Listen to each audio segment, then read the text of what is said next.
Ada sedikit orang saja. Shalom semuanya. Kalau shalom bagus. Kalau salam itu tinggi betul dia punya tuh kehormatan. Salam semuanya. Oke, anyway.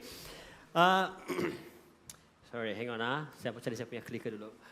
Bagi Anda yang pertama kali bersama-sama dengan kami, welcome home, welcome to SIB Live. Oke. Gereja SIB Live bukan gereja bahasa Malaysia, bukan juga gereja bahasa Inggris, tapi kita adalah gereja Borneo. Oke. Ya. Nah, Pastor Dan tidak ada bersama-sama dengan kita karena dia berada di Miri for 2 Sundays untuk pelayanan. Dan kita akan terus doakan pelayanan dia pada hari ini. Alright, saya sangat excited karena hari ini saya sempat bertemu dengan 5 orang baru, our students from Cyberlinks, begitu. Mantap ini. Mereka study bola sepak, study like macam mana bermain bola sepak. Amazing gitu. By the way, nanti petang ini ada main futsal pula kan, begitu. Kalau hebat boleh join, oke? Kalau yang tidak, tidak apa-apa, it's okay. No, just kidding. Saya tengok saja. Oke, anyway, ya, kita bersyukur kerana ada banyak jenis orang daripada different background yang datang ke gereja kita pada setiap minggu. And then bagi anda yang pertama kali bersama-sama dengan kita, sekali lagi, welcome home. And kalau ada apa-apa pertanyaan, you can always WhatsApp us, tanya dengan our admin, begitu. Want to know about the ministry, mengenai pelayanan, pastor dan sebagainya, kamu boleh tanya. Okay? Baik. Nah, kerana masa kita yang terbatas, begitu, saya harus mula secepat yang mungkin, kerana saya sudah prepare khotbah saya, saya rasa macam 2 jam baru habis begitu. So saya akan siapkan cepat-cepat begitu. Alright? Ya, kamu tahu nggak ada gereja dia punya khotbah 2 jam? Really begitu. Kalau kamu keluar pun rasa serba salah, macam berdosa kamu keluar tengah-tengah. Because pengkhotbah Tuhan bilang, yang keluar dari ruangan ibadah ini kiranya Tuhan, itu sih habis kau. Anyway, ya. So, mari kita berdoa terlebih dahulu sebelum kita mendengar firman Tuhan. Alright, kita siapkan hati kita. Tuhan, kami bersyukur buat waktu ini, kesempatan ini Tuhan untuk kami dapat datang berkumpul, beribadah bersama-sama dan mendengar firman-Mu. Tuhan, firman-Mu kami dengar ini Tuhan mungkin sudah biasa kami dengar, tapi kami berdoa Bapa di syurga, kiranya Engkau memberikan kami pengertian, pencerahan. Ada bahagian-bahagian yang perlu diperingatkan kembali Tuhan Yesus. So we commit this time into your hands, Lord. In Jesus' name we pray. Amen. Amen. Haleluya. Nah, jadi kita teruskan siri khotbah kita, daripada surat Paulus kepada jemaat-jemaat di Efesus. Beberapa minggu yang lalu, Pastor Dan sudah khotbah mengakhiri pasal yang pertama dan kita sambung dengan pasal yang kedua. Nah, sedikit just refresh our memory. Surat Paulus kepada jemaat-jemaat di Efesus ini tertuju kepada orang-orang Kristen, orang-orang percaya, yang berbangsa Yahudi dan juga berbangsa bukan Yahudi, orang Yunani. Dan pada waktu Paulus menulis surat ini, dia berada di penjara. Dia berada di penjara. Nah, pasal yang pertama kita melihat bagaimana Paulus mengingatkan, jemaat-jemaat di Efesus mengenai identiti mereka, siapa mereka di dalam Tuhan dan apakah harta warisan yang Tuhan sudah berikan kepada setiap kita orang-orang percaya yang memiliki kehidupan yang kekal. Nah, dalam pasal yang kedua ini, Paulus mengingatkan para jemaat di Efesus mengenai mengenai kehidupan mereka yang lalu sebelum mereka menerima Yesus dan kehidupan mereka yang sekarang. Berbicara mengenai reminder, memperingati begitu. Setiap kita semuanya harus diperingatkan, betul tidak? Kamu masing-masing ada reminder kan dalam phone kamu, reminder. Birthday orang kena ada reminder begitu kan. I will salute you guys kalau kamu ingat birthday Perdana Menteri kita, seriously, anyway. Birthday Agung, kita punya Agung, kamu ingat? Wow, really begitu, Ya. Saya masih ingat waktu saya SPM dulu, cara saya remind diri saya agak pelik begitu. Saya akan sengaja kasih buat benda-benda yang pelik supaya bila saya melihat benda itu pelik, I remember I need to do something. For example, there's one time, mangkuk saya kasih terbalik, ini seletak kicap di atas mangkuk dan sebagainya. Saja pelik weird. So bila saya jalan nampak tu, why is this? Lepas tu it reminds me of something. Itu cara saya dahulu lah, sebelum ada smartphone. Sekarang kan ada smartphone, you got reminder. Ya. Kadang-kadang tidak perlu kena remind pun, di-remind oleh girlfriend kamu yang birthday dia akan datang. Betul atau tidak? Begitu, Ya, anak kami balik-balik tanya, when is my birthday? How many days? Padahal baru saja, how many days? Wow, kena remind. Setiap kita perlu ada peringatan, diingatkan, reminder, betul atau tidak? hari ini firman Tuhan yang kita akan dengar, yang saya sampaikan adalah peringatan kepada kita, orang-orang yang percaya kepada Yesus. Nah, bila Anda, kalau ada di antara Anda pada hari ini belum menerima Yesus sebagai Tuhan dan Juru Selamat Anda, you are in the right place at the right time. Okay? Nah, bagi kita yang sudah lama jadi Kristen, mungkin kamu seperti saya, ya, belum lahir pun sudah pergi gereja. Macam saya dalam kandungan ibu saya sudah di gereja. Alright? Mungkin ini peringatan pada hari ini akan saya berdoa agar akan membangunkan Anda. Mungkin ada selama ini Anda tidur dalam kerohanian Anda. Right? So we need all of us we need reminder, ya. So mari kita buka dalam Efesus pasal yang kedua. pasal yang kedua ayat yang pertama hingga 10. Okey, Efesus yang pasal yang kedua ayat yang pertama hingga 10 dan saya akan baca dalam kitab versi Borneo. Okey. Sometimes saya imagine kalau baca Alkitab dalam slang Semenanjung. Really interesting, right? Okay, anyway, saya tidaklah. Okay. Kamu telah mati akibat kesalahan dan dosa yang dahulu kamu lakukan menurut jalan dunia, menurut raja segala kuasa di udara. Roh yang sekarang bertindak dalam diri anak-anak derhaka. Kami semua juga pernah hidup sedemikian. Memuaskan hawa nafsu, menunaikan kehendak tubuh dan fikiran. Dan secara tabii merupakan anak-anak yang dimurkai seperti yang lain juga. Namun Allah. Katakan, namun Allah. Ayo, macam tidak bermaya, betul kan orang? Aduh. Namun Allah. Okay, better. Yang kaya dengan belas kasihan, kerana kasihnya yang amat besar kepada kita, walaupun ketika kita telah mati disebabkan kesalahan kita, telah menghidupkan kita bersama Kristus. Haleluya. Kamu telah diselamatkan dengan kasih kurnia-Nya. Allah telah membangkitkan kita bersama Kristus Yesus serta mendudukkan kita bersamanya di syurga.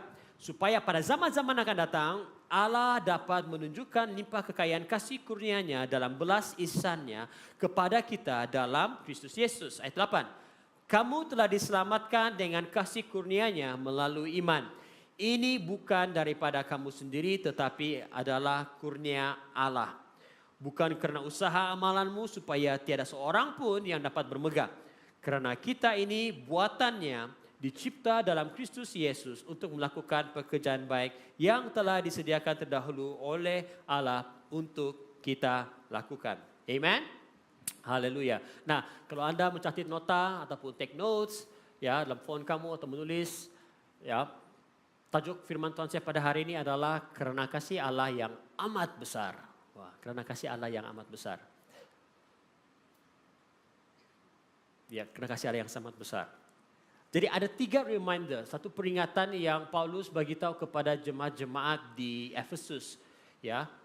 Dan peringatan ini sangat penting kerana biasa mempersiapkan firman Tuhan ini, dan banyak perkara baru yang Tuhan nyatakan pada saya, ada juga perkara yang Tuhan ingatkan dengan saya dan Tuhan mau saya peringatkan Anda semua. Ya. Seperti saya katakan, mungkin ada kebanyakan kita sudah menjadi Christian. We have been Christian for many years. Even since we are young, we already come to church dan sebagainya. Tapi tanpa kita sadar, ada beberapa bahagian daripada kehidupan Kristen yang sudah kita lupakan. Why we do what we do? Kenapa? Sebagian daripada kita sudah lupa apakah tanggungjawab yang Tuhan berikan kepada kita. Jadi pagi hari ada 3 peringatan ya, yang sangat penting yang sama kamu tangkap.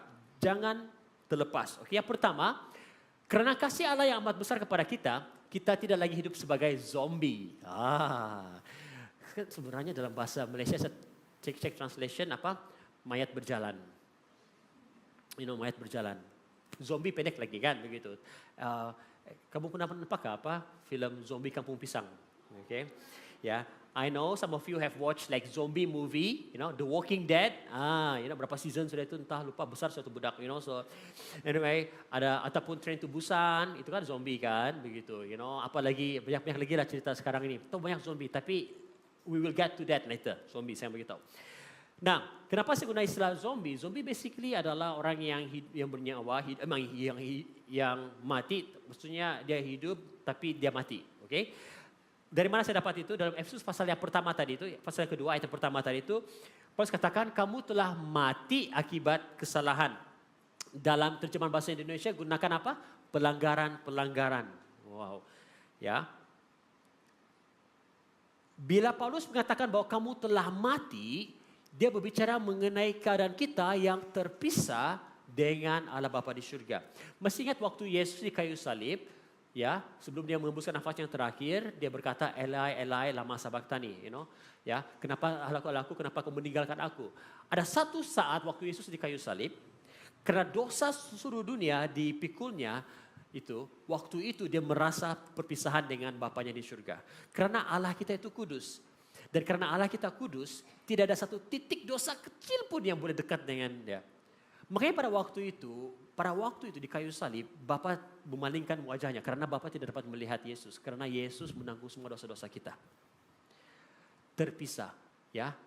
Yang membuat kita terpisah dengan Tuhan adalah dosa-dosa kita. Makanya Paulus katakan, kamu telah mati akibat kesalahan.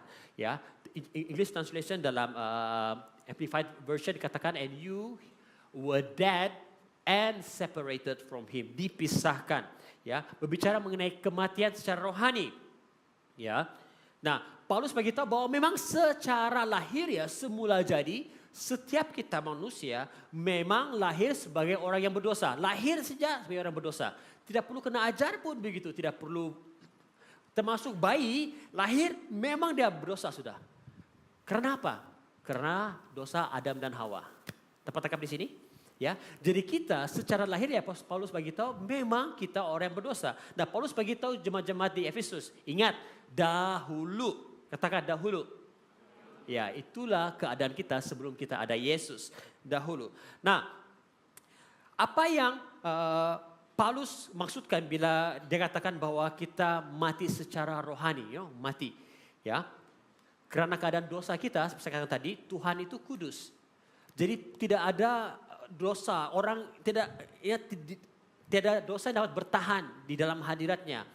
Kalau bukan Yesus mati di kayu salib pada hari ini, kalau bukan Yesus mati di kayu salib, kita memanggil Tuhan, Allah Bapa Tuhan, nyatakanlah kehadiranmu, datanglah di tengah-tengah kami. Dan Tuhan bilang, kamu betul, kamu mau saya datang. Ya Tuhan, datanglah gitu. Kau tahu, kalau Tuhan menyatakan dirinya di tengah-tengah kita pada hari ini, kalau bukan Yesus mati di kayu salib, kalau bukan Yesus mati di kayu salib, Tuhan menunjukkan dirinya, semua kita mati. Karena apa? Dia Tuhan yang kudus, penuh dengan kemuliaan. Masih ingat tahun lepas kita, sermon series kita dalam buku apa? Keluaran Exodus. Masih ingat pasal mengenai tabernacle, bait Allah itu bagaimana model dia. Dan ruang maha kudus itu tidak boleh masuk sembarangan. Karena disitulah Allah menyatakan kehadirannya. Ingat perjanjian lama waktu itu Yesus belum lagi ada. Okay? So para imam, ya masuk yang kepala imam itu masuk setahun sekali ruang maha kudus. Itu pun dia harus masuk dengan rasa takut, dia harus bertobat, betul-betul sungguh-sungguh cek adakah dosa yang belum diakui apa semua, dan kakinya diikat dengan tali dan rantai, loceng, supaya bila dia berjalan ada bunyi loceng. Nah kenapa? Sebab mana tahu dia mati dalam hadirat Tuhan. Mati karena apa? Mungkin ada dosa yang dia tidak akui. Ingat, hadirat Tuhan itu sangat kudus, satu titik dosa pun tidak boleh wujud ada sana. Kalau ada, orang itu akan mati. Jadi dia punya imam-imam yang lain di luar kemah, bila mereka dengar, kenapa tidak bunyi loceng lagi? Dia akan tarik imam yang mati itu.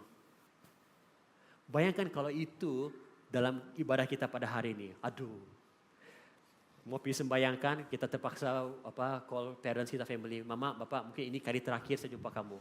Saya masuk hadirat Tuhan, saya cek tuh adakah dosa saya dulu. Sorry ya hari itu saya cakap macam ini, oke semua sudah mengaku sudah. Oh bos, sorry ya bos semua. Bayangkan, kita mesti cek betul. Oh hadirat Tuhan tiba-tiba masuk pun mati. Alamak, kesian dia, belum pusat kebaktian, baru countdown sudah mati. Can you imagine kalau Yesus tidak mati bagi kita? Oh my goodness. Ya, mana pastor? Mati sudah dia. Oh iya kah? Think about that lah gitu, Betul. Makanya kita harus bersyukur karena Tuhan Yesus mati di kayu salib bagi kita.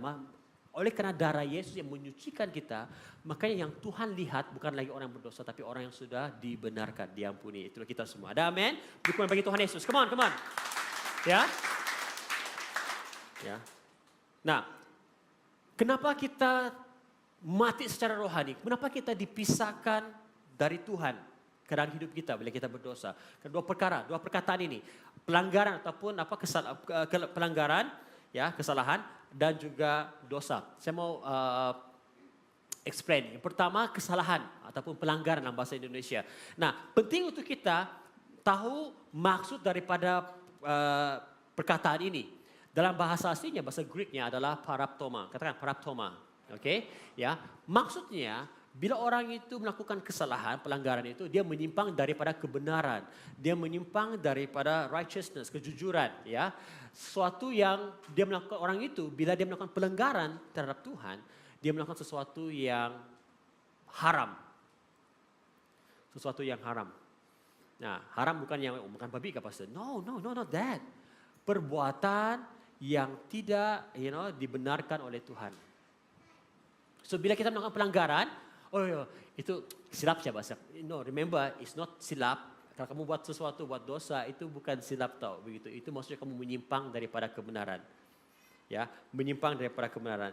Now, dalam bahasa aslinya bagi kata dosa, kata dosa pula ada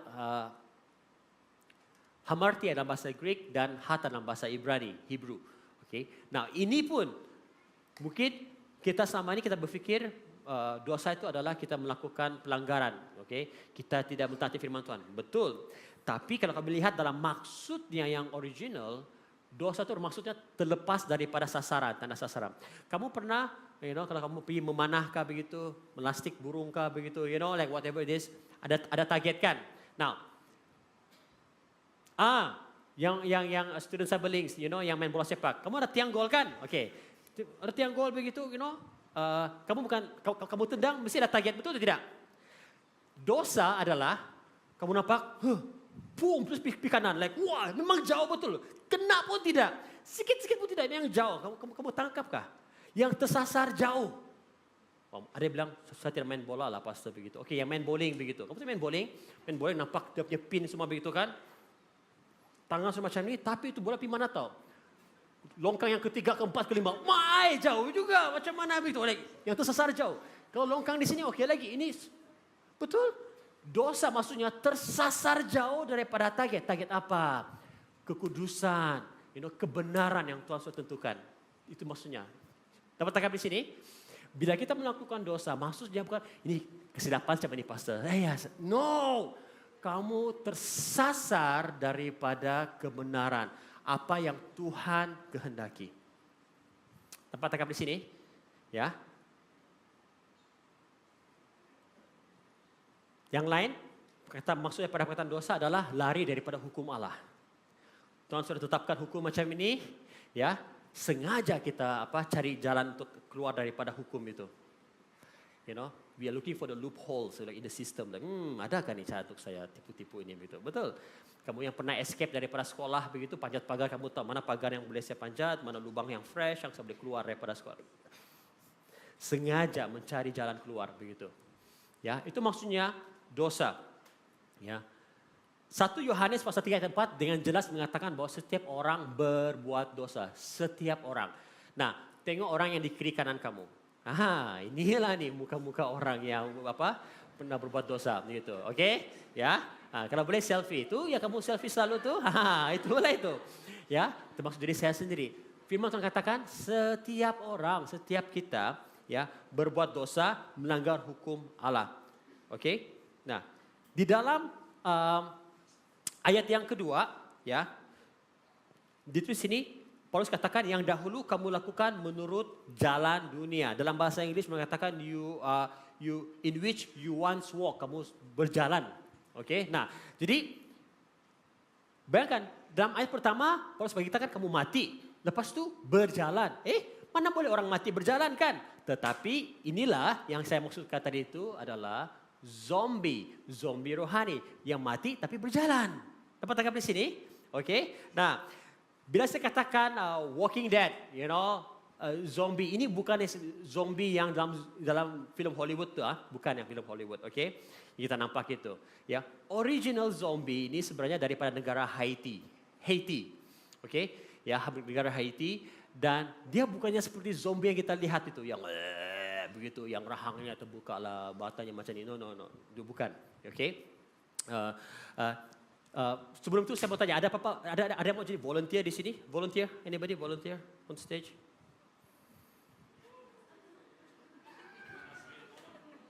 Nah kan, tidak orang mau pergi depan begitu. Kamu tahu tak? Beginilah keadaan zombie. Ya, okey? Tuhan panggil kita manusia. Datang ke sini anakku, kamu yang letih dosa beban berat. That's why orang yang mati dalam kerohanian dia tidak respon kepada suara Tuhan. Macam saya dengar, tapi tidak juga. You see? Eswin, mari sini Eswin. Okay. Hai, striker kan ni? Striker. Bukan. Saya kata striker saya boleh. Mari sini Eswin. Nah, okay, dia zombie. Come sini Eswin. Begitu. Okay. Daripada Haiti, you know. Okay, so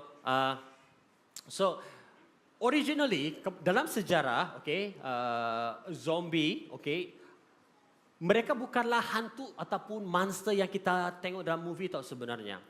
Mereka adalah begini, okay. Ini zaman waktu ada slavery, hamba abdi zaman-zaman dulu, berpuluh-puluh tahun yang lalu, ratusan tahun yang lalu. Apa yang berlaku adalah, you know, orang yang jadi zombie ini adalah orang yang sihat.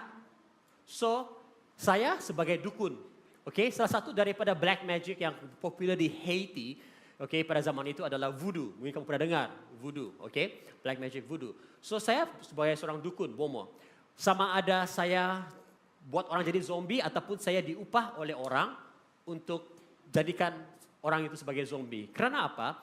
Pada waktu itu zombie digunakan untuk bekerja di ladang.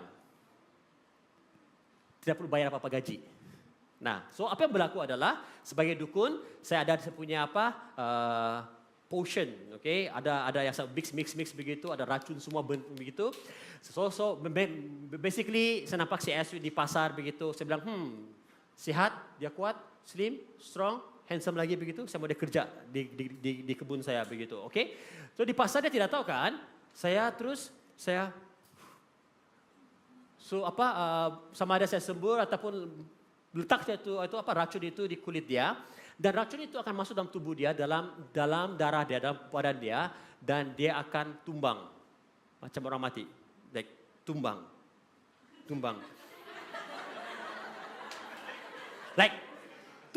like macam orang mati.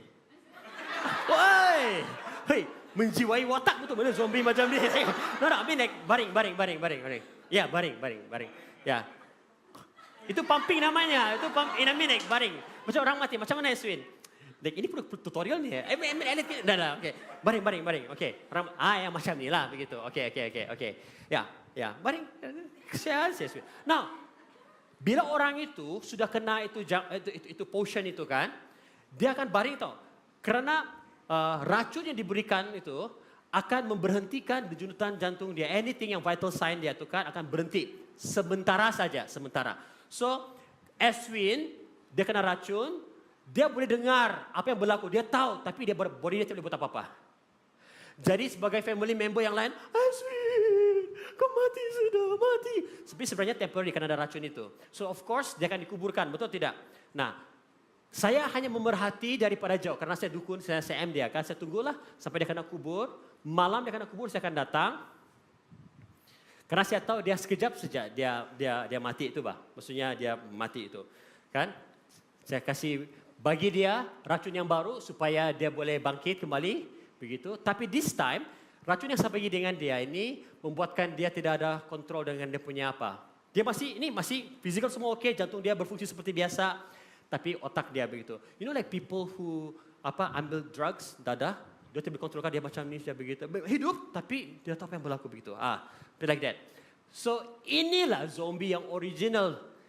Dia bukannya hantu yang no. Dia maksudnya Eswin, orang boleh nampak dia, Eswin, tapi mata dia sudah tidak sinar dia macam ni saja, expressionless begitu. Ya, Yana day. Okay, so saya sebagai dia punya dukun, tuan dia yang baru. Nah, ingat dia punya otak tidak tahu penat, tidak tahu sakit dan sebagainya. Ini pekerja yang ngam betul. Kerja 24 jam pun boleh, tidak tahu apa itu rasa penat begitu. That's why pada zaman itu ada zombie, mereka cari orang begitu, and then, ikut saya. Dia ikut saja. Dia tidak mau pun dia paksa ikut, karena saya yang kontrol dia begitu. Ya, dia akan buat kerja di ladang, ya. Pagi sampai petang, ini saya akan ambil dia, letak dia dalam rumah saya. Dia begini lah, berdiri cara dia. Dan saya bagi dia, besok paginya saya bagi dia racun yang sama supaya dia punya otak tidak jadi waras, like just like ikut saja. Dia akan ikut. Oke, buatlah kerja, dia buat kerja dan sebagainya. Dalam kata lain, dia tidak dapat kontrol apa-apa. Sebaiknya saya yang kontrol hidup dia. Zombie dalam kata lain, dia hanyalah tubuh yang tidak ada jiwa. Oke? So bukan zombie yang macam yang movie punya. Oke, thank you Eswin begitu, ya. Hidup pula dia. Oke. Ya. Tubuh badan saja. Jadi, kenapa saya beritahu mau cerita mengenai zombie ini begitu, Karena kita lihat zombie dia tidak ada perasaan mengenai apa yang berlaku di sekitarnya. Kalau orang yang hidup, dia boleh respon kepada satu yang jahat, satu yang baik, dia boleh respon. Kita boleh respon, betul tidak? Ya. Zombie tidak ada penguasaan diri, tidak boleh kontrol apa-apa. Ya. Masih ingat tadi saya katakan bila mereka kena racun, mereka jatuh, mereka berdengar, tapi they cannot do anything. Orang semua ingat dia mati, tapi they cannot scream, they cannot talk. Dia bilang, saya masih hidup, tapi dia tengok saya macam ini saja. Dia belum tahu apa-apa. Can you imagine that scary kan? Zombie tidak boleh respon kepada kritikan orang, tidak boleh respon kepada pujian orang. Itu zombie. Nah, sebenarnya begitulah keadaan orang yang mati secara spiritual, mati rohani ya.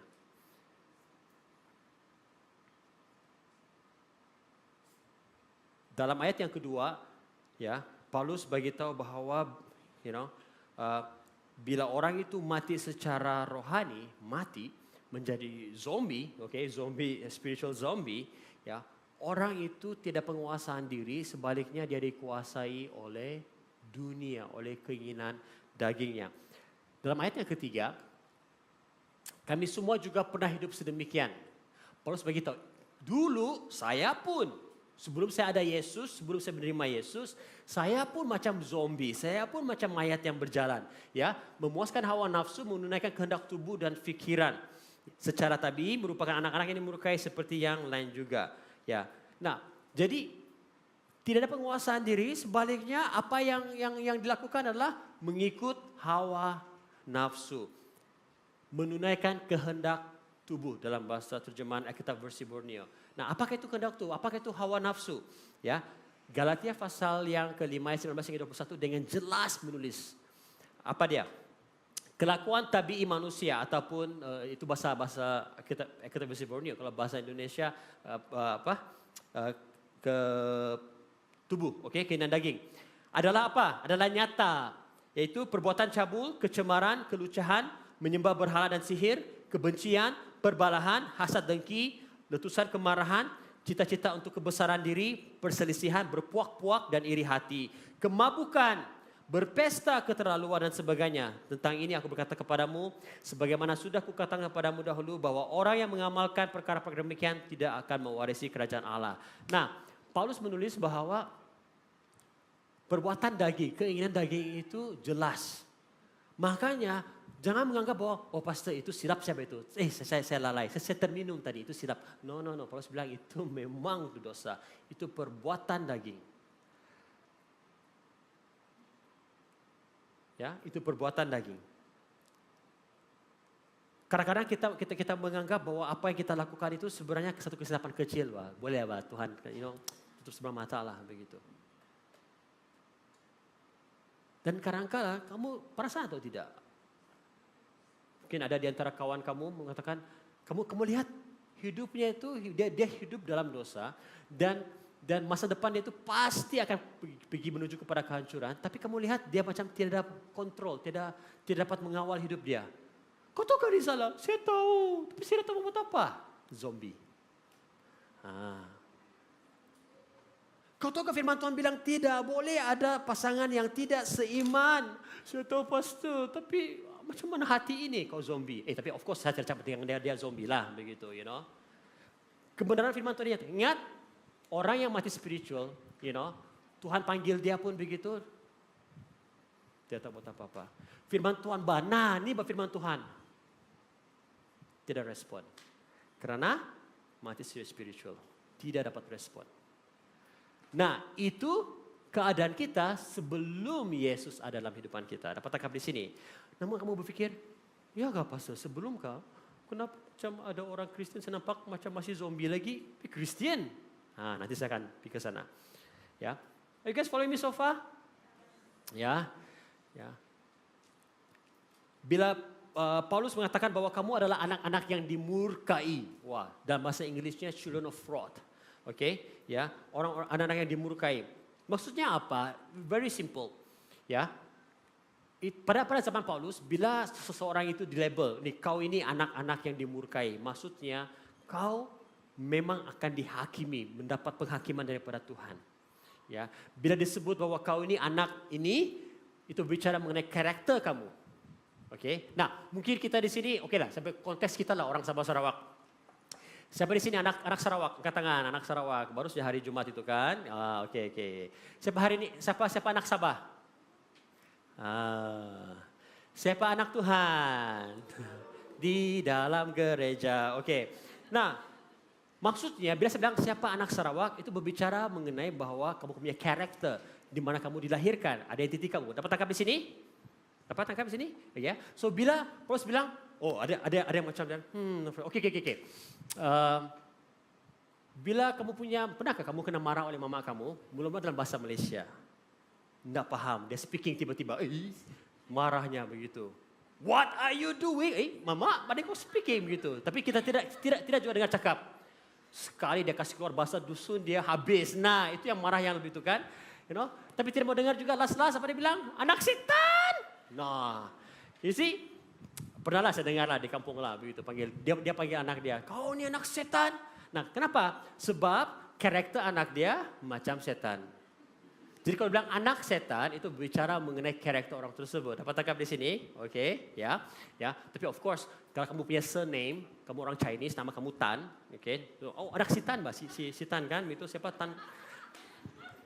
Anyway, kalau kamu tidak dapat nih, sugi. Nah, jadi ya, kita biasanya pastor Tan Kok Kiat begitu. Anyway, ya. So, Paulus bagi tahu bahwa kita sebelum kita terima Yesus, memang kita ni memang apapun yang kamu buat, kamu akan pasti mati, kamu akan pasti mendapat hukuman. Kamu adalah anak-anak yang dimurkai. Gila. Imagine that, wah. Apapun yang kamu buat pun there's no use. Apa yang kita buat, perbuatan baik semua tidak guna because memang kita layak menerima penghukuman. Ini sebelum Yesus ada dalam kehidupan kita. Ya, Paulus bilang dalam Roma pasal yang kedua ayat 5 hingga 7 katakan ini. Dengan hati batumu yang tidak bertobat, kamu mengumpul musibah kemurkaan Allah. Kalau kita tidak bertobat, sebenarnya kita mengumpulkan, kita ada savings dalam tabung kemurkaan Allah. Can you imagine? Tidak bertobat, makin besar kita punya atau kemurkaan. Paulus beritahu, ya. Ayat ke-6, Allah akan membalas kepada setiap orang setimpal dengan perbuatannya. Bagi mereka yang terus berbuat baik dengan sabar demi mendapatkan kemuliaan, kehormatan, keabadian. Dia memberi hidup yang kekal. Jadi kalau orang yang tidak bertobat, kemurkaan Tuhan kepada dia itu akan bertambah. Dan pada hari penghakiman, orang yang tidak bertobat akan menerima balasannya. Itu yang Paulus katakan. Ya. Nah, mari kita balik lagi kepada zombie. Oke, saya kata tadi zombie. Kalau zombie yang spiritual zombie, mayat hidup, tidak dapat respon kepada hal-hal yang baik. Ya, kelihatan hidup di luar, tetapi mati di dalam secara rohani. Betul atau tidak? Kan, nampak hidup macam begitu, tapi mati di dalam, tiada jiwa. Secara aktif, kalau yang spiritual zombie, secara aktif memberontak terhadap Tuhan. Secara aktif tahu itu salah, mau juga langgar firman Tuhan. Like I shared this before. Got this one young guy, ya, dia minum bir kan, dan social media, dia minum bir, dia bilang dalam nama Yesus, amin. Tahu salah sengaja. Saya bilang, all the best lah kau ni begitu. Begitu. Betul, serius. That time saya beritahu dengan kawan saya begitu kan, saya bilang habis lah ni orang. Because I know this this guy, and I was like, wow. Ya. Oh, by the way, bukan bilang, kenapa pastor buat desain macam ni? Because my friend is a Catholic. So, dia bilang, no prayers, tidak doa-doa pun boleh. Kalau ni, serious, you know. Ada orang yang tahu itu dosa dan sengaja melakukannya. Wow. I mean, I don't know apa yang membuatkan kita begitu. Karena kita zombie, kita tidak tahu apa yang salah, apa yang betul. Betul tidak? You know? Nah, spiritual zombie, zombie rohani ini ya dikuasai oleh dunia. Dia tahu lah pastor, macam hati saya mau juga pergi gereja sebenarnya, tapi inilah ada sejak barang-barang yang saya perlu buat begitu. Ada saya begitu. Jadi dia dikuasai oleh persekitarannya, dikuasai oleh dunia. Ya, zombie juga tidak dapat menyelamatkan diri.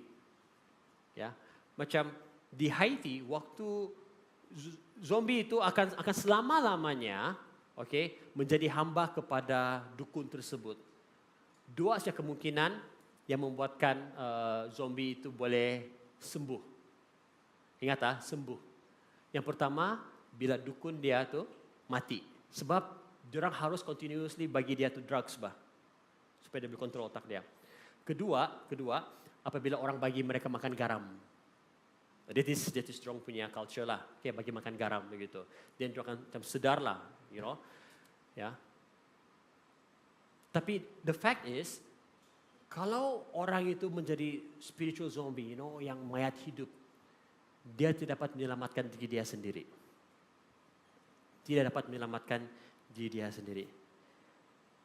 Itulah kehidupan kita sebelum Yesus ada dalam hidup kita.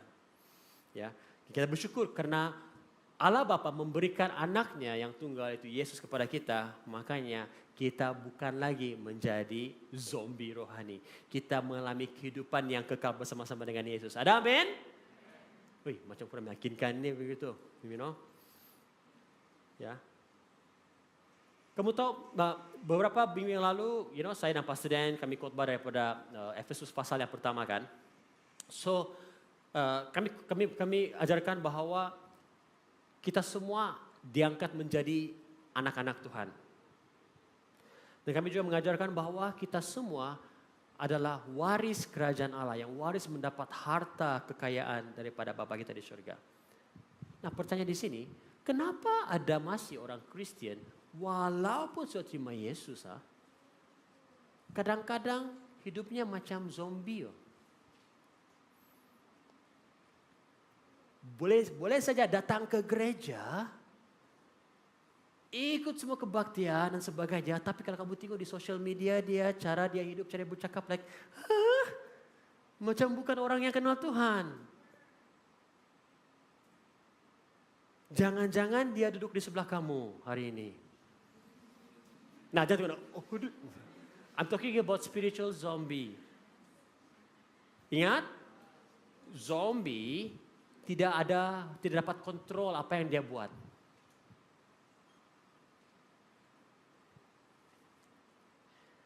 Dan biasa mempersiapkan ini, Tuhan ingatkan dengan saya. Mengapa ada orang Kristen meskipun sudah dibebaskan, meskipun Tuhan sudah memberi mereka kehidupan, masih mereka bertindak seperti hidup, seperti zombie. Tuhan ingatkan dengan saya satu ini. Dalam Kejadian, Adam dan Hawa. Waktu Allah menempatkan Adam dan Hawa di taman Getsemani, Getsemani pula begitu, saya testing kamu orang begitu. Taman Eden, Ada yang mau amin? Oh amin. Nasib baik saya cakap amin, kan ada amin, oh amin. Getsemani itu. Taman Eden, So bila Allah menempatkan Adam dan Hawa di Taman Eden, Allah beritahu, semua buah-buah di taman itu boleh makan kecuali satu pokok ini, ya pengetahuan kebenaran, pokok itu. Kerana Tuhan beritahu mereka, kalau kamu makan, kamu akan mati. You can go check dalam Alkitab kamu, Tuhan gunakan perkataan itu, kamu akan mati.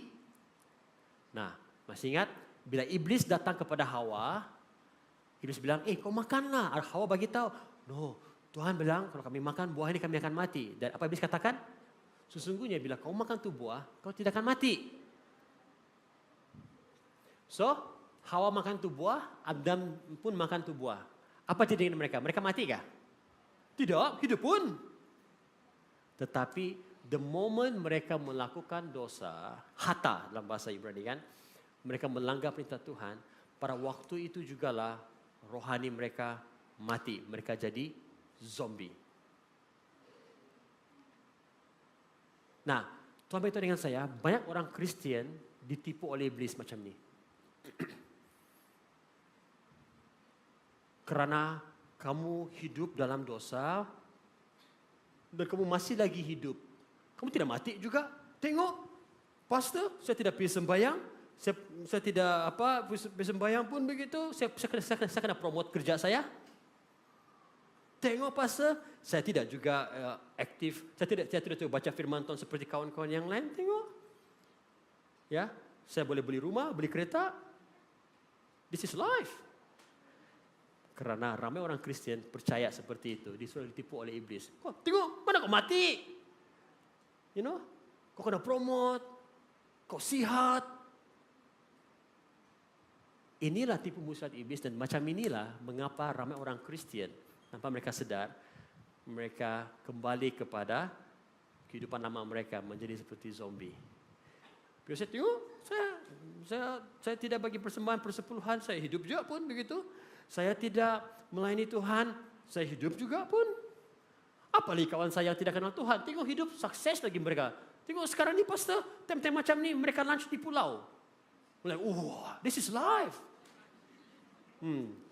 Hey, by the way, if you want to go for holiday di pulau, go ahead begitu. You know, I mean, what I'm saying is, orang Kristian tanpa sedar kita ditipu oleh iblis mengatakan, kau tengok kau buat dosa, kau baru sejak ada skandal kan, kau tengok tidak apa-apa berlaku dengan kau hidup, kau handsome, kau masih cantik lagi, so continue lah. Kamu tahu manusia seperti itu tahu, sampai sesuatu terjadi, baru oke lah Tuhan, oke Tuhan, aku bertobat Tuhan, lepas itu lupa lagi. You know, saya pernah beritahu dengan one of our leaders, you know, saya berdoa lah harap-harap. Kalau ada jemaat yang sudah terang-terang tahu mereka hidup dalam dosa, tapi mereka sengaja membuat begitu. Kalau saya bilang, I pray bila Tuhan tegur mereka, jangan sampai berkaitan dengan hidup dan mati lah. Please lah, saya bilang Tuhan, jangan sampai to that level lah. Because I have seen, saya pernah melihat orang yang sampai ke level hidup dan mati tahu begitu. Baru mereka mau bertobat. Aduh, kalau mereka dapat bertobat waktu itu, puji Tuhan. But jangan tunggu sampai waktu itu. Ya, saya percaya ada di antara kamu sekarang ini, kamu merasa bahwa itu Roh Kudus macam cucuk. Kau tuh. Respon. Kalau Anda tidak respon, saya dengar juga tuh pastor tuh khotbah, tapi ya lah biasalah. Itulah zombie lah. Dengar kebenaran firman Tuhan, limpas di kiri kanan siapa macam biasa begitu. Untuk kau tuh, untuk kau. Kan jatuh kan? Untuk si anu tuh begitu. Ya, respon pada firman Tuhan. Ya. Kadang-kadang kita merasa bahwa Tuhan, karena saya masih boleh hidup dengan cara macam ini, maksudnya oke lah, Tuhan menghalalkan lah, berhati-hati. 2 Petrus pasal 3 ayat 9 mengatakan begini. Tuhan bukannya lengah menepati janji. Apa janji Tuhan? Setiap orang yang melakukan dosa akan dihukumkan, betul tidak? Bilang, tengok saya itu tidak juga kena hukum, saya oke pun begitu. Apa firman Tuhan katakan? Tetapi seperti sangka setengah orang, tetapi amat bersabar dengan kita karena dia tidak mau seorang pun binasa dan dia ingin semuanya bertobat. Tuhan sengaja mengizinkan kita, bagi waktu kepada kita untuk bertobat. Kalau kamu hidup dalam dosa, you continuously doing it, dan kamu masih hidup pada hari ini dan mendengar firman Tuhan ini, itu karena Tuhan mengasihi kamu dan Tuhan masih bagi kamu kesempatan untuk bertobat. Ya. Jangan kita hidup dengan standar dunia, cara Anda bekerja, cara membesarkan keluarga Anda, berhati-hati. Ya. Itu cara iblis untuk menipu Anda. Nah, Bapak teruskan. Tengok kau masih hidup pun juga begitu. Teruskan juga. Tengok kau masih boleh ada anak pun juga begitu. Teruskan juga tuh. See, Kau masih boleh habis kau punya degree, ambil master lagi. Kau tengok buat apa kau pergi sembahyang. Tengok ada PhD lagi kau. Oh, go ahead. Berhati-hati dengan itu. Ya. So, bagi tahu kawan di sebelah kiri kanan kamu, jangan hidup seperti zombie. Ya. Ya. Kalau mereka tidak respon pada kamu tuh, nah kamu tahu lah itu kan. Apa dia? No lah, just kidding. Mungkin sejuk begitu, mungkin orang kawan di sebelah kamu memang tidak mau cap sama kamu begitu, like, you know, alright. Jadi karena kasih Allah yang amat besar kepada kita, kita bersyukur karena kita tidak lagi hidup sebagai zombie. Haleluya, amen. Dan sebaliknya kita mengalami kehidupan yang kekal. Karena kasih Allah yang amat besar kepada kita, kita dihidupkan. We are made alive. Amen.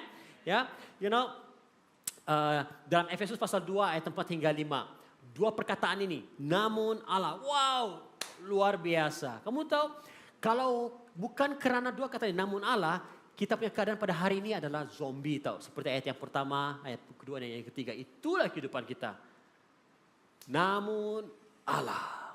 Dalam Inggrisnya, but God. Yang kaya dengan belas kasihan, karena kasih yang besar pada kita, walaupun kita telah mati menjadi zombie, Dia telah menghidupkan kita bersama Kristus. Ya. Jadi apa yang Allah lakukan melalui anaknya Yesus Kristus, Dia membangkitkan kita, menghidupkan kita, bangun daripada ketiduran kita secara rohani, bangun daripada bangkit daripada kematian rohani kita.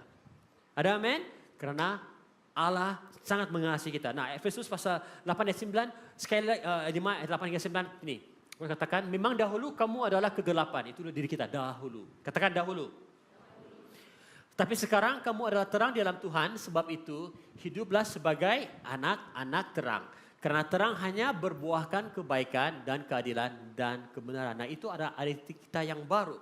Ya, Paulus mengingatkan lagi jemaat-jemaat di Efesus, karena kamu dahulu memang kamu mati dan kamu adalah zombie, tapi karena Allah mengasihi Anda, kamu diubah identitas kamu menjadi anak-anak terang. Nah, dalam 1 Yohanes pasal 5 ayat 11 hingga 12,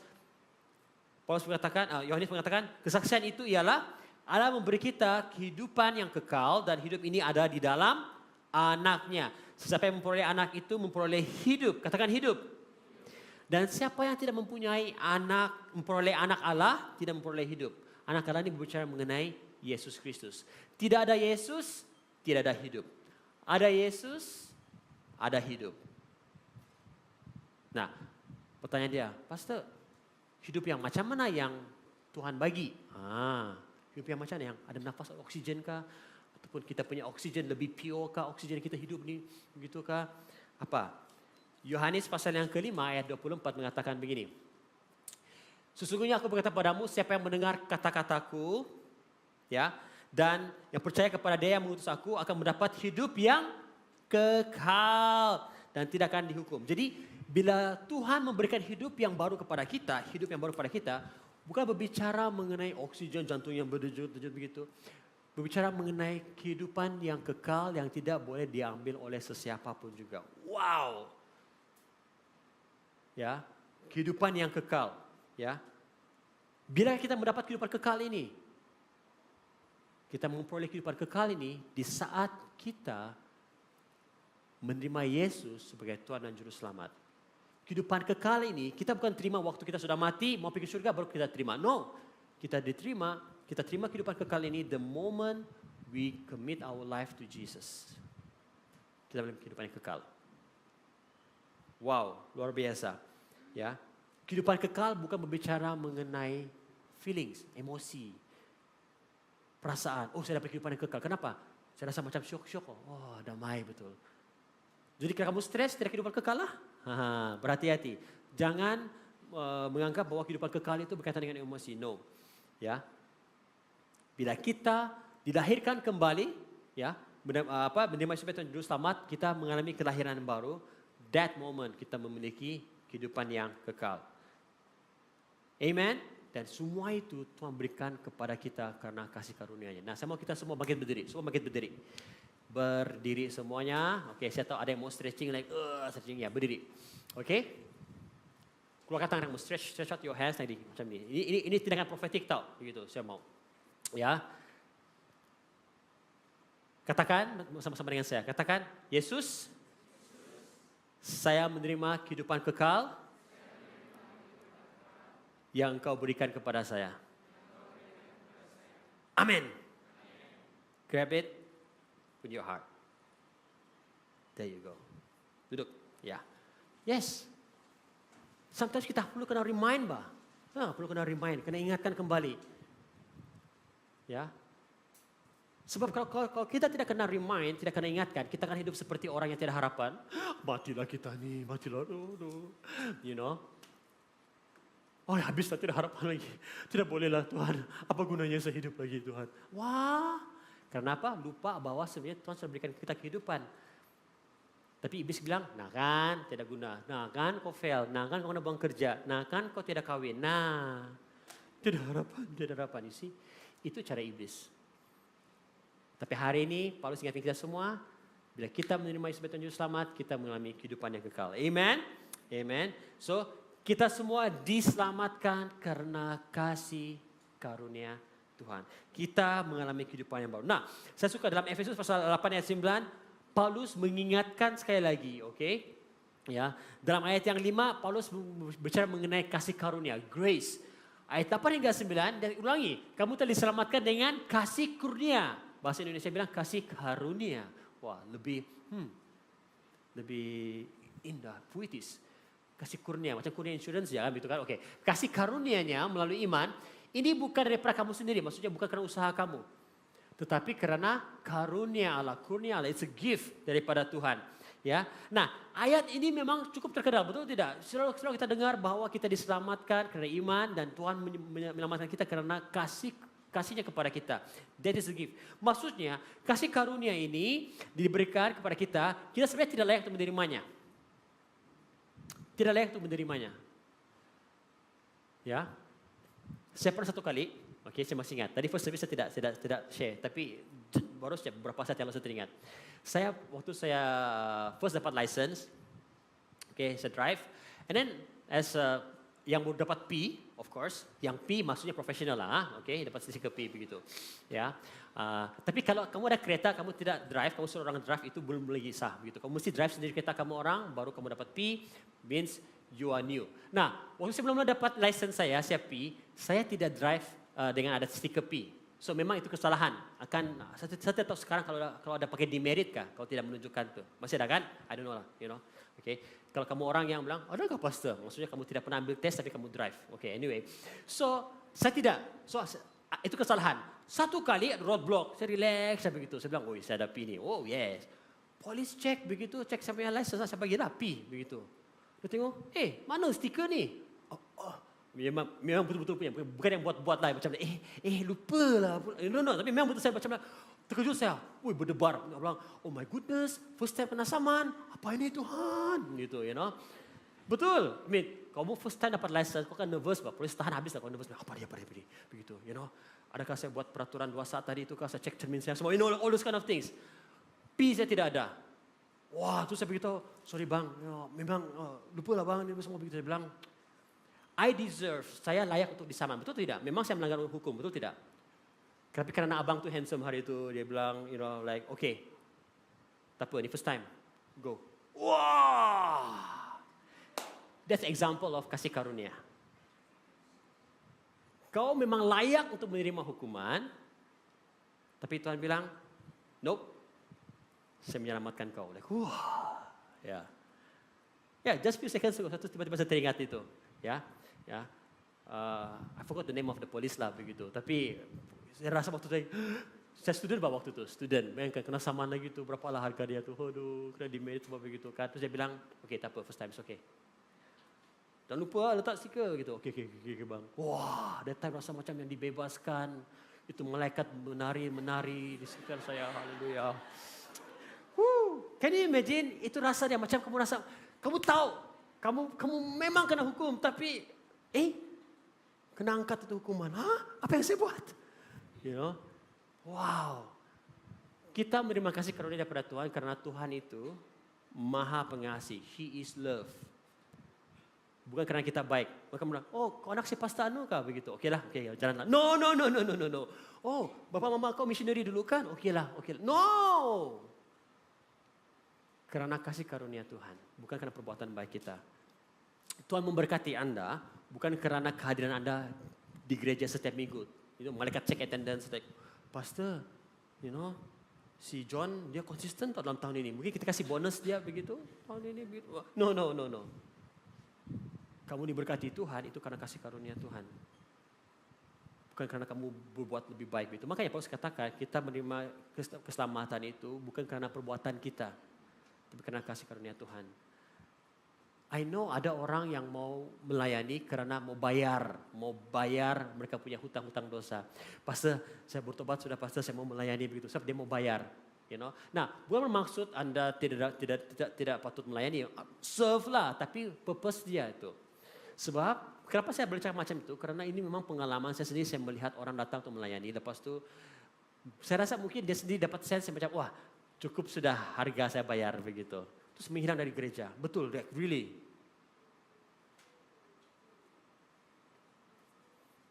Kalau sudah cukup banyak dia punya dosa, kan datang balik. Pastor, saya mau melayani itu, saya melupakan masa yang lalu saya. Kamu bayar dosa kau kan ya gitu. Jadi tidak ada satu perbuatan kita yang dapat membayar keselamatan kita. No. Alah pastor, saya lupa berdoa tadi, macam mana? Tuhan kasih fail saya kan nanti waktu exam. Bermaksud kamu bergantung pada usaha kamu, bukannya kamu bergantung kepada kasih karunia Tuhan. Ya. Kadang-kadang ini yang iblis coba tanam dalam pikiran kamu. Nah kan, kau tidak bertobat. Oh nah kan, kau buat dosa tadi kan, habislah kau, matilah kau keluar dari rumah. Nanti kena COVID lah kau. Kena COVID. You see like that fear. Macam, okay, saya berdoa dulu, cek dulu semua. Okay. You see, kita lupa bahwa itu semua karena kasih karunia Tuhan. Ya, seorang hamba Tuhan bernama John Stott. Okay, it's in English. Kalau translate pergi bahasa Malaysia macam pelik pula. Dia kata begini. Grace is God loving, God stooping, maksudnya membongkok. Tuhan membongkokkan badannya. God coming to the rescue, menyelamatkan kita. God giving himself generously in and through Jesus. Maksudnya, kasih karunia bicara mengenai kasih Tuhan, mengenai perbuatan Tuhan. Dia merendahkan dirinya, turun ke dunia, itu Yesus Kristus. Meninggalkan taktanya, mati bagi kita. Itu kasih karunia. Sebelum ada Yesus dalam kehidupan kita, kita menjadi hamba kepada dosa. Ya, dan memang tidak ada harapan untuk kita diselamatkan, tidak ada harapan untuk kita bebas. Ya. Tapi karena kasih karunia Tuhan, kita dibebaskan. Tuhan Yesus dengan kematian di kayu salib membayar penuh segala hutang-hutang dosa kita. Amen. Mari kita beri tepuk tangan Tuhan Yesus Kristus. Come on. Ya. So karena kasih Allah yang amat besar, kita dihidupkan. Amen. Dan yang terakhir, karena kasih Allah yang sangat besar, kita dicipta untuk melakukan perbuatan yang baik. Wah, perbuatan baik. Pastor, kawan saya yang bukan Kristen pun boleh berbuat baik. Percaya atau tidak, ada orang yang bukan Kristen melakukan kebaikan lebih baik daripada beberapa orang Kristen. Betul tidak? Kan? Seperti kamu sendiri pun pernah mengalami kebaikan daripada orang yang bukan Kristen. Betul atau tidak? So pertanyaan dia, Pastor, mesti kamu jadi orang Kristen baru dapat berbuat baik? Mestikah pergi gereja baru dapat berbuat baik? Nah, apa beza dia perbuatan baik yang Paulus katakan di sini dengan perbuatan baik yang dunia lakukan? Ya. Now, masih ingat dalam Lukas pasal 18 ayat 18 itu mengenai orang muda yang kaya. Bila dia datang kepada Yesus, dia kata apa yang saya harus lakukan untuk melakukan kehidupan. Dia bilang, Yesus yang baik, guru yang baik. Wah. Tuhan Yesus bilang, tidak seorang pun yang baik, hanya Tuhan yang baik begitu. Karena apa? Anak muda ini bila datang kepada Yesus, dia ingat standar kebaikan dia sama dengan standar kebaikan Tuhan. Makanya bila Tuhan bilang, dia beritahu dengan Tuhan Yesus, dia bilang, semua saya sudah buat, semua hukum-hukum itu, saya okay, no problem. Wah, dia menganggap bahwa dirinya baik, terus makanya bilang, apa lagi, begitu. Yesus tahu apa yang kurang dalam dirinya, makanya Yesus beritahu, okay, kalau kamu sempurna, jual semua harta kau. You see? Bila the moment Tuhan bagi standard dia, Tuhan bilang kamu baik, jual semua harta kau. Bayangkan that moment, standard dia, anak muda yang kaya ini dengan standard Tuhan jauh sekali. You see? Perbuatan baik yang Paulus nyatakan di sini adalah bukannya sesuai dengan standar dunia, bukannya sesuai dengan kehendak ataupun preferences dunia, cara dunia, tetapi sesuai dengan standar Tuhan, sesuai dengan firman Tuhan. Roma pasal 3 ayat 10 hingga 12 mengatakan ini, tiada yang benar. Maksudnya tidak satu orang pun di dunia ini yang benar, termasuk saya juga, tiada yang benar. Tiada yang mengerti, tiada yang mencari Allah. Semua telah berpaling, semuanya tidak berguna, tiada yang berbuat baik, tiada seorang pun. Paulus katakan tidak ada seorang pun yang berbuat baik. Orang yang paling alim yang kembali jumpa di dunia ini pun tidak seorang pun yang berbuat baik. Karena standar kebaikan manusia jauh daripada standar kebaikan Tuhan. Dapat tangkap di sini, ya. Nah, jadi bila Paulus mengatakan bahwa kita diciptakan Kristus untuk melakukan perbuatan baik yang tadi. Apa maksudnya perbuatan baik begitu? Nah, sebelum saya pergi ke sana, dalam ayat 10 mengatakan bahwa karena kita ini buatannya, we are His workmanship, perbuatan Tuhan, ciptaan Tuhan.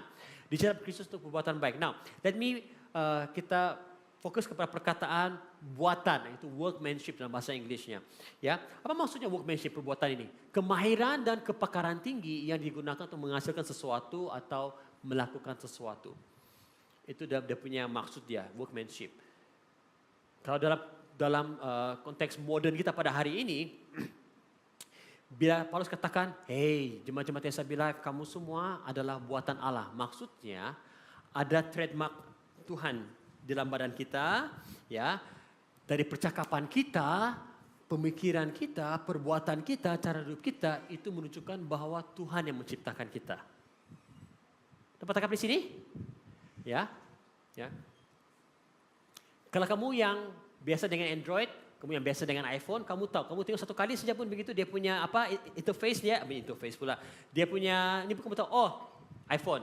Ketika keluar Android, oh Android. Karena ada trademark dia, betul atau tidak? Betul, dapat tangkap di sini? Ya, so Paulus katakan kamu adalah buatan Allah. Maksudnya orang seharusnya melihat bila mereka bercakap dengan kita, melihat hidup kita, mereka bilang, wow, mereka itu setingkat wow. Tuhan, kamu melihat Tuhan. Bila orang bercakap dengan kamu, dorang ingat Tuhan kah? Dorang ingat iblis? Ya. Saya bukan cakap sama, oh kalau macam tu pastor, saya mesti cakap firman Tuhan lah. You know, mau makan apa? Oh, manusia bukan hidup dengan roti saja, tapi dengan firman Tuhan. Bukan bermaksud kita mesti cakap yang firman Tuhan semuanya. Maksud saya, bila orang berbicara dengan kamu, bergaul dengan kamu, adakah hidup kamu itu membuatkan mereka makin dekat dengan Tuhan, makin mengasihi Tuhan, ataupun makin jauh daripada Tuhan? Ataupun lupa akan Tuhan? Nah, kalau orang yang diciptakan oleh Tuhan menjadi buatan Tuhan, it will represent penciptanya. Dapat tangkap di sini? Ya, betul.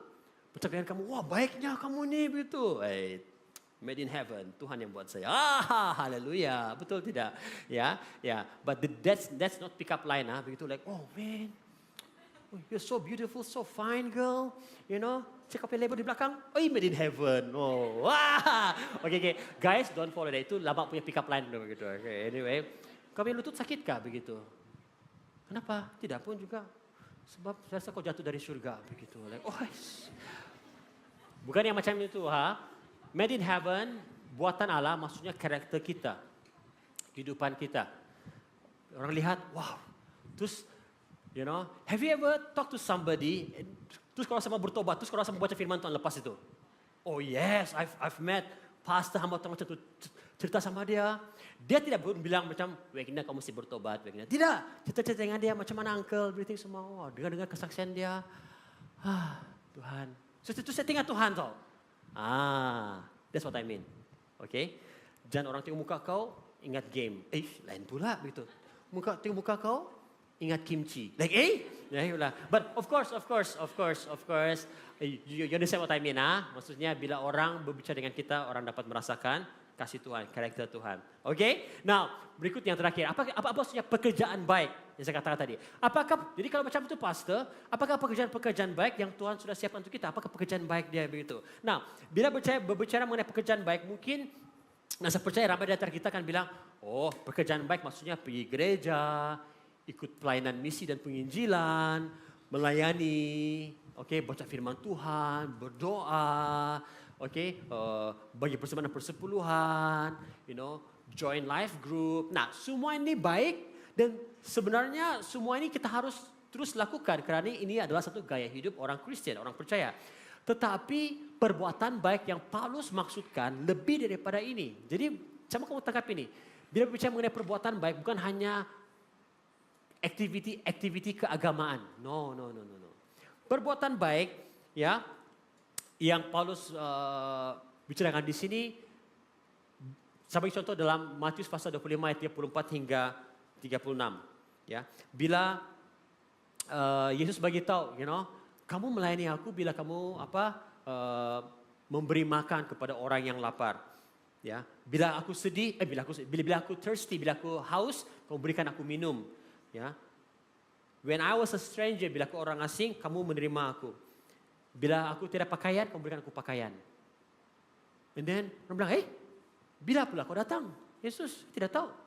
Nah, Tuhan bilang, bila kamu melayani orang-orang ini, kamu melakukan pekerjaan-pekerjaan yang baik, kamu melakukannya untuk aku. Nah, pekerjaan-pekerjaan baik yang Paulus maksudkan adalah pekerjaan-pekerjaan yang kita lakukan untuk Tuhan. Jangan anggap pekerjaan baik, maksudnya saya harus menjadi pastor lah ini. Mentang-mentang pastor di gereja begitu, di perbuatan baik. Saya pastor, saya ada bisnes, saya accountant, saya nurse, saya kerja construction, itu perbuatan baik ke pastor begitu. Bos saya bukan orang Kristen, macam mana pastor perbuatan baik? Perbuatan baik adalah perbuatan pekerjaan yang dilakukan selaras dengan prinsip firman Tuhan. Beza antara perbuatan baik yang kita lakukan dengan perbuatan baik yang dilakukan oleh kawan-kawan kita yang tidak kenal Tuhan dengan dunia, perbezaan dia adalah kepada siapa kita lakukan, mengapa kita lakukannya, dan apa motivasi kita. Sama saja kan mengapa dan motivasi kita, right? Itu. Kawan kita mungkin melakukannya kerana apa? Pahala. Ataupun mau viral. Mau viral nih, kasih live dulu bah, kasih live Okey, sini. Ya, mau viral sekarang ini kan. Begitu, ya. Berbuat baik supaya apa? Orang post di Facebook begitu. Do you know, this is something di dalam SIB Life yang budaya yang kita tanam. Setiap perbuatan baik kita, when we ada hamba Tuhan yang mereka punya keluarga meninggal dan sebagainya, kita bantu mereka, tapi kita tidak perlu bagi tahu dengan orang lain begitu, ya. Kamu pernah nampak kami post di social media begitu? Kami menolong ini keluarga ini begitu, haleluya, shalom begitu. No, ya. Bila kita buat kita punya Christmas tree project, kita punya project kita, laptop project dan sebagainya, kita tidak post di social media, tidak pula macam pergi bagi, kasih terang-terang sama orang, tengoklah, bring life to all nation, membagi derma begitu. No. Kalau perbuatan baik itu hanya untuk menunjuk, supaya menunjukkan orang apa yang bawa kita melakukannya, itu tidak jauh beza daripada apa yang dunia lakukan. Ya. Now, let me explain further. Ayat ini, Kolose pasal 3 ayat 23. Apapun juga yang kamu perbuatlah dengan segenap hatimu seperti untuk Tuhan dan bukan untuk manusia. Perbuatan baik yang Tuhan mau kita lakukan adalah apa yang kamu buat. Apa? Dan kamu lakukannya untuk Tuhan, bukan untuk manusia. Jadi kalau kamu pergi kerja besok, kamu ingat, Tuhan, saya pergi key in ini data, saya pergi attend ini meeting untuk kau. Tuhan, saya pergi cucuk ini ubat dalam badan dia, Tuhan untuk kau begitu. Kamu yang nurse kan, ada kan nurse kita begitu kan, ya. Tuhan, saya pergi buat presentation saya depan sama lecturer untuk kau. You see, when your mindset sudah diubah seperti itu, itu menunjukkan bahwa kamu sudah digerakkan oleh Roh Kudus untuk melakukan pekerjaan-pekerjaan yang baik. Look at this picture. Agak-agak berapa berat itu kayu yang kena pikul? Berapa berat? Saya tidak pernah angkat tuh begitu. Ada yang pernah? You know? Berapa kilo? Agak-agak, come on. 40? 50? Mungkin lah, oke. Ya. You see, kalau saya bagi ini kayu, ini kamu angkat 50 kilo kan, begitu. Kamu bilang, pastor buat apa nih pastor? Kamu pasti pikir, adakah cara yang lebih efektif pastor? Yang lebih efisien. Kenapa kita tidak kasih gaji orang semua begitu? Because ini kan beban kali. Buat apa lah nih pastor? But let me ask you. Kalau saya bilang, ini 50 kilo emas. Kau sanggup angkat? Wih, tambah lagi bapak pastor. Tambah lagi, betul tidak? Because Anda melihat nilai tersebut. That's why, bila kita melakukan perbuatan baik, we see the value, nilai daripada perbuatan itu. Kamu katakan hai kepada kelik kamu bawa kelik kamu makan bersama-sama dengan kamu, walaupun dia dipulaukan, begitu, you know, kamu lihat bahwa ini bukan sekadar macam mau makan sih Allah kasih kawan dia. No, kamu lihat, Tuhan, saya mau dia mengalami kasih Yesus. See, the value di sana. You know, when you study, you do your assignments, you know, you do your presentation. Wow. Saya mau mereka tahu kira-kira kalau Tuhan Yesus jadi student macam mana dia. Wah, kalau Tuhan jadi student. Straight A nih. For flat saja nih. Pressure-nya pastor macam tu kan pastor. You know, what I mean is like this. The quality dalam apa yang kamu lakukan. Dapat tangkap di sini? In your relationship sebagai husband and wife, suami istri, hubungan kamu. Ingat, lakukanlah semua itu untuk Tuhan. Nah, Paulus tuliskan apa? Paulus menyatakan dalam ayat yang terakhir yang ke-10 bahwa Tuhan melakukan pekerjaan yang baik supaya dia mau kita berjalan, melakukannya. Nah, perkataan berjalan di dalamnya dalam Inggris apa? Walk in it dalam bahasa Inggris, oke? Maksudnya apa? Peripateo. Maksudnya, ini juga satu istilah yang digunakan menunjukkan bahwa bila kita melakukan perbuatan baik, jangan satu kali saja. Jangan berbuat baik waktu zaman kamu student, sudah bekerja. Udahlah pastor, bagi mereka yang muda-muda, siap pastor dulu buat kami yang kerja ini belakang. Hehehe, kita familiar saja kan begitu, oke? Student-student, my eyes is on you tau begitu. Kamu rohani-rohani sekarang jaga kamu kopi kerja nanti begitu. Saya cek kamu orang begitu. Sorry pastor, tidak masalah saya ini pastor. Saya sibuk nih pastor begitu. Wow, firman Tuhan bilang kamu harus continue berjalan di dalamnya. Even as you working adults juga begitu. Yes, dan kesibukan kamu, jangan bermaksud bahwa, oh pastor saya tidak boleh buat semua yang saya biasa buat. Understand karena Anda sibuk, tapi continue melakukan pekerjaan yang baik untuk Tuhan. Kamu tahu ada couple ya, suami istri di dalam gereja kita, you know. Saya tahu mereka dua-dua pun sibuk, kadang-kadang mereka tidak jawab message saya begitu. You know, for 2-3 days tidak jawab begitu. You know, sibuk karena terlupa, oke? Dan di dalam kesibukan mereka saya tanya, kenapa kamu masih mau luangkan masa untuk melayani hari Minggu tau begitu. Dan dia bilang apa? Begitu dengan saya, ini really touches me. Dia bilang, well, we are doing it for God. Kami lakukannya untuk Tuhan. So, that's why kami mau membuat itu. Mereka bekerja juga tau. Waktu mereka student pun mereka melayani juga. Mereka bekerja, sudah berkawin pun melayani juga. Karena kita lihat nilai daripada perbuatan yang kita lakukan. Jadi amin? Amen? Ya. Jadi Tuhan mau kita berjalan di dalamnya, ya. So, karena kasih Allah yang amat besar dalam kehidupan kita, 3 perkara ini. Kita tidak lagi hidup sebagai zombie, kita dihidupkan, you know, we are made alive. Dan yang ketiga, kita dicipta untuk melakukan perbuatan yang baik. Setiap kita. Oke, bagi tahu kalau kamu di kiri kanan, kamu diciptakan untuk melakukan perbuatan baik. Come on, bagi tahu dengan mereka.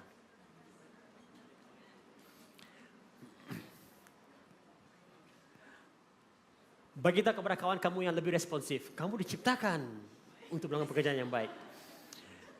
Ada yang bilang, you know, understand. Amen. Wow. Saya berharap agar 3 poin yang saya sampaikan pada hari ini cukup untuk mengingatkan kita betapa besarnya kasih Tuhan kepada kita. Mengingatkan kita siapa kita dahulu dan siapa kita sekarang dan apa yang Tuhan mau kita terus lakukan. Jangan lagi kita ditipu oleh iblis. Jangan lagi kita mau hidup seperti zombie, hiduplah seperti orang yang memang benar-benar mengalami hidup daripada Tuhan. Mari kita tunduk kepala bersama-sama saat ini. Just close your eyes, bow your head, haleluya. Ambil waktu untuk ingat kembali akan kebaikan Tuhan dalam kehidupan kita. Just do some reflection.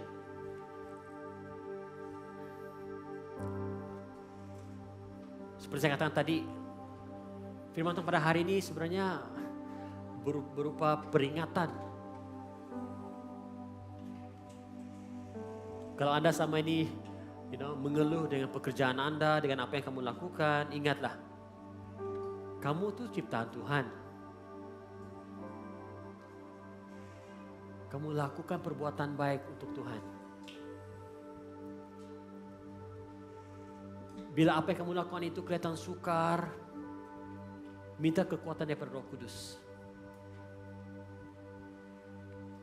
Jangan mengalah. Jalan terus. Terima kasih Tuhan Yesus. Haleluya. Nah, saya mudah bagi Anda yang mungkin setelah mendengar firman Tuhan ini baru kamu sadar bahwa sebenarnya kamu belum pernah menyerahkan hidup kamu kepada Tuhan Yesus. Kamu tidak ada Yesus dalam kehidupan kamu. Kamu tidak pernah mengundang Yesus untuk menjadi Tuhan dan Juru Selamat kehidupan kamu. Dengan semua mata tertutup saat ini, jika ada di tengah-tengah kita, angkat tanganmu saat ini. I just want to pray with you.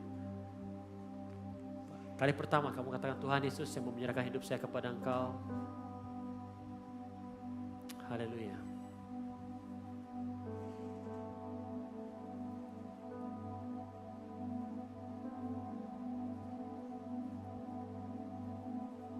Dan yang berikutnya, kamu sadar pada hari ini bahwa, oh Tuhan, rupa-rupanya ada beberapa waktu dalam kehidupan saya hidup seperti zombie. Saya hidup seperti mayat yang berjalan tanpa saya sadar. Tidak ada penguasaan diri. Sebaliknya saya dikuasai oleh pekerjaan saya dikuasai oleh relationship, saya dikuasai oleh uang, saya dikuasai oleh hobi saya. Sehingga saya tidak dapat berkata tidak kepada semua itu. Dan hari ini kamu datang kepada Tuhan, Tuhan saya bertobat Tuhan Yesus. Just put your hands on your heart. Letakkan tanganmu di atas hatimu saat ini. Saya berdoa untuk Anda. Kamu tidak perlu maju ke hadapan, or stand up. Just duduk saja dimanapun Anda berada. Tuhan akan melayani Anda saat ini. Haleluya. Tuhan, Engkau lihat tangan-tangan yang terletak di hati mereka masing-masing saat ini, Bapa di surga. Dengan penuh kerendahan hati, Bapa di surga, Tuhan, Engkau lihat pertobatan mereka, Tuhan Yesus. Engkau tahu pergumulan mereka, Tuhan. Saat ini Bapa di surga, di dalam nama Tuhan Yesus, firman mengatakan Bapa di surga bahwa Engkau Tuhan yang mengampuni. Sebesar manapun dosa kami Tuhan Yesus, Engkau Allah yang mengampuni, Tuhan. Bapa di surga, saya berdoa Tuhan Yesus, kiranya kasih dan rahmat-Mu Tuhan Yesus turun ke atas hati mereka saat ini, Bapa.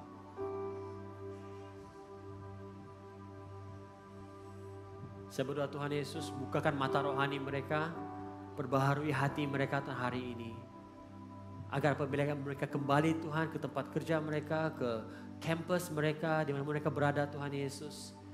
Mereka kembali dengan perspektif yang baru, dengan cara fikir yang baru yang terperbaharui Engkau. Mereka sadar Tuhan, apapun yang mereka lakukan itu Tuhan, mereka akan lakukannya untuk Engkau. Demi Engkau, untuk kemuliaan nama-Mu Bapa di surga. Terima kasih Yesus. Haleluya. Terima kasih Tuhan Yesus. Mari kita nyanyikan lagu ini bersama-sama. Dalamnya kasih-Mu Bapa, terlebih dari segalanya,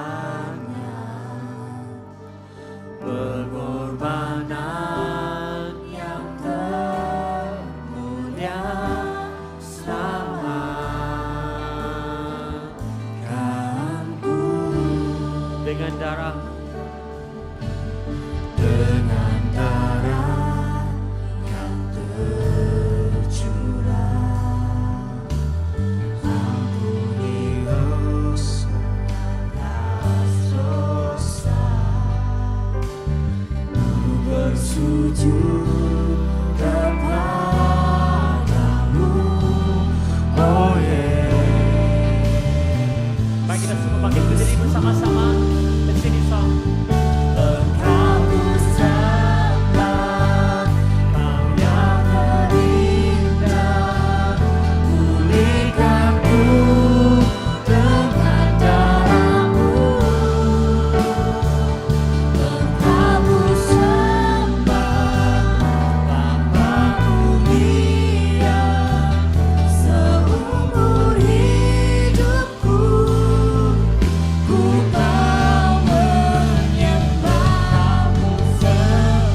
umur hidupku ku mau menyembahmu.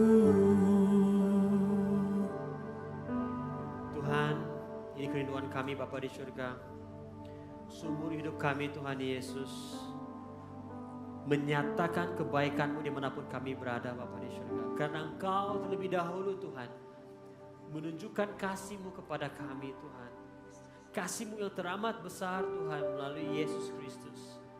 Maka pada pagi hari ini Bapa di surga, kami mau hidup kami Tuhan, apapun yang kami lakukan, itu semua untuk kemuliaan nama-Mu. Terima kasih Bapa di surga.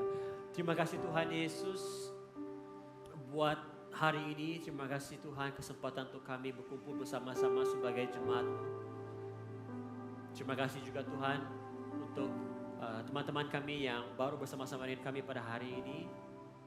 Terima kasih Bapa di surga Tuhan Yesus buat keselamatan yang Kau berikan kepada kami. Buat firman-Mu yang menegur kami, mengingatkan kami pada hari ini. Dan saya berdoa Bapa di surga, setiap yang mendengar firman-Mu pada pagi hari ini Tuhan Yesus, mereka dikuatkan, hati mereka diperbaharui, pikiran mereka diperbaharui.